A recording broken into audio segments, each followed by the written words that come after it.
In this video, I'll show you how to create a price alert on Tradingview. First, open Tradingview in your web browser or desktop app and sign into your account.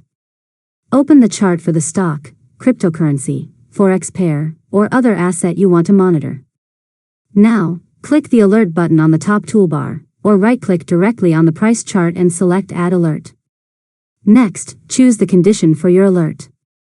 Select the asset, then choose whether you want the alert to trigger when the price is greater than, less than, crossing, or reaching a specific value. Enter your target price in the value field. After that, customize the alert settings.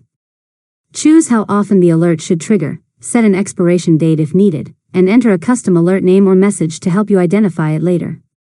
Now, choose how you'd like to receive the notification. Depending on your account settings, you can receive alerts through the Tradingview app, email, browser notifications, or other available methods. Finally, click Create to activate your alert. You can manage, edit, or delete your alerts anytime from the Alerts panel on the right side of the Tradingview interface. And that's it. You've successfully learned how to create a price alert on Tradingview. If you found this tutorial helpful, make sure to subscribe to Learn Mode Lab for more tutorials.